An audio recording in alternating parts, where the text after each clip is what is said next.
Imagine a lens that still hasn't been replaced after more than 10 years. That's a Fujifilm 35mm f1.4. Fuji has refreshed almost every part of their ecosystem by now. Bodies, zooms, new primes, but this one lens has stayed the same. And to be honest, people still love it. It is still one of the most beloved lenses that Fujifilm has. So today I want to walk you through why this lens still matters today in 2025 or even in the future, why it's still worth buying and why so many photographers keep coming back to it.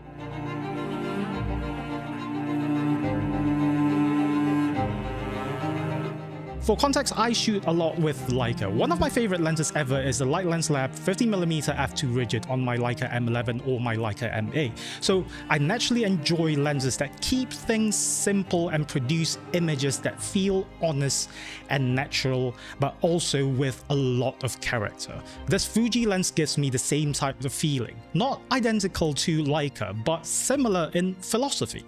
It focuses on the experience and the look, not just the specs and numbers. And for this review, I'm using a K&F Shimmer filter because that's how I personally shoot it all the time.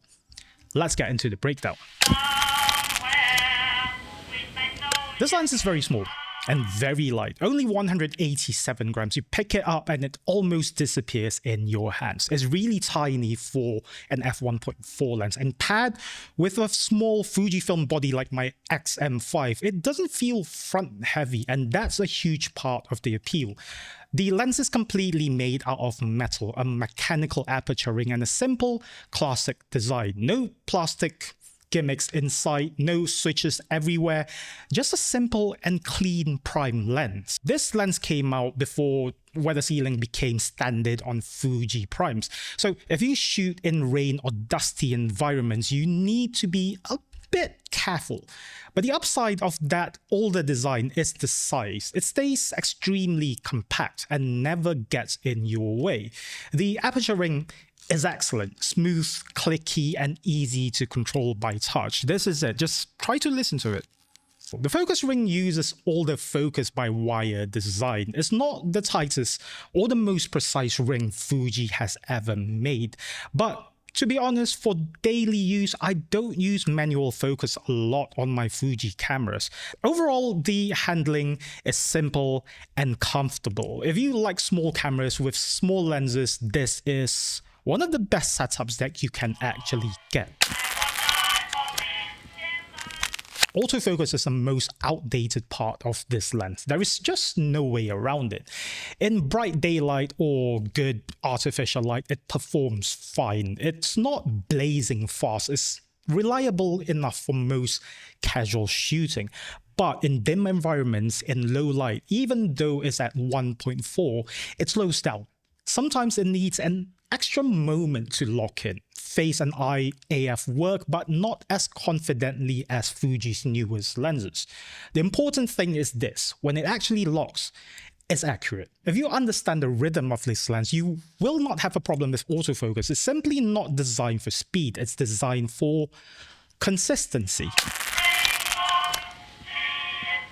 Wide open, the center of the frame is sharp enough for portrait, street photography, and lifestyle work. It's a very good travel lens where you take around your travels, take pictures of your kids, maybe Velcro them to somewhere, make sure they're not running around. The sharpness is not clinical. It's clean and natural, which makes skin look good and keeps images from looking too digital. The corners are soft wide open. They improve a lot at around f2 and become nicely sharp by f2.8 or f4.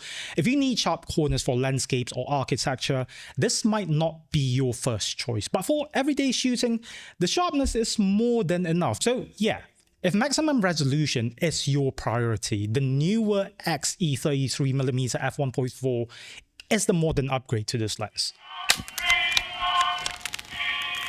Now this is where the lens really stands out. The colors are phenomenal. The colors are natural. Skin tones look very pleasant and balanced. Highlights fade smoothly instead of clipping harshly. Shadows are soft and gentle. The overall look is calm, not overly contrasty, not overly saturated. Like, the newer lenses. This reminds me of the type of rendering I enjoy from my Light Lens Lab 50mm rigid. The Fuji doesn't mimic the Leica, but it shares the idea that the image should feel natural with a bit of character. And I mentioned earlier that I use the K&F Shimmer filter. The bright highlights gets even more glow. It just adds more atmosphere without the image looking washed out, not like the cheaper, mist filter, which destroys your blacks and your contrast. So yeah, try to get one of this. Now let's talk about bokeh and depth, the entire reason why we buy an f1.4 lens. Wide open at f1.4, the background blur is smooth and soft. It won't give you perfect circles though, but it will give you a very natural look. Subjects separate from the background in a gentle way. It doesn't create harsh edges that some lenses do.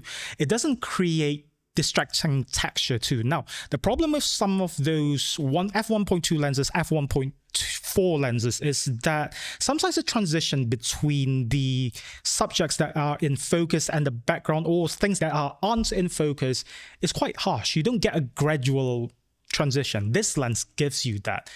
Now, this is where this lens splits a lot of people.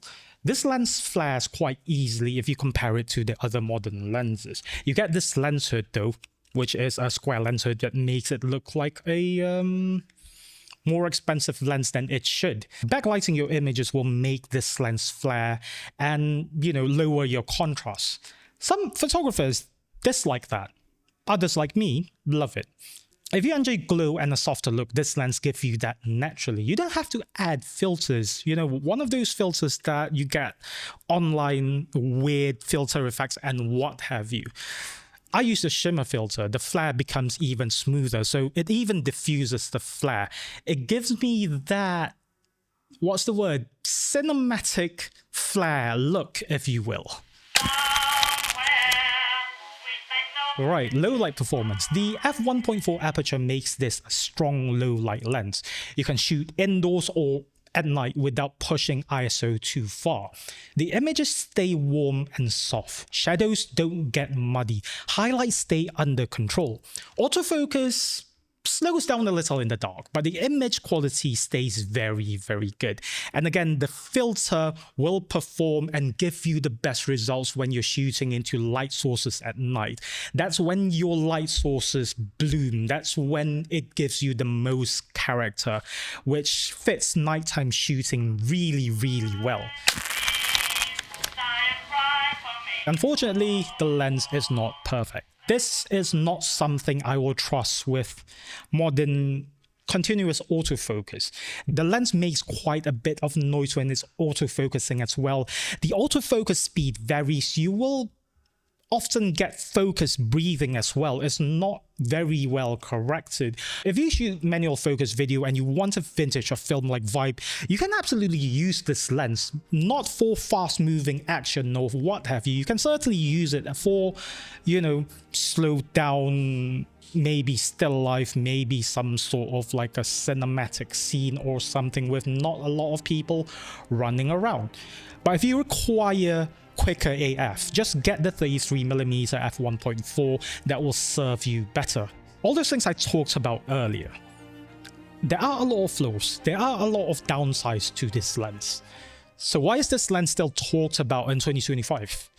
This lens focuses on emotion, on mood, on a softer, more natural image. You can't fully recreate it with newer optics or software.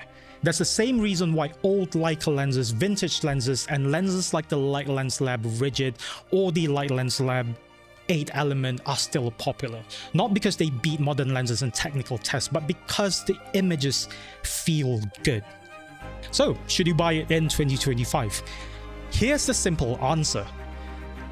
Buy it if you want a small, lightweight, prime, natural color, smooth bokeh, a bit of character, soft, pleasing highlights, a classic look, a lens with a bit of personality.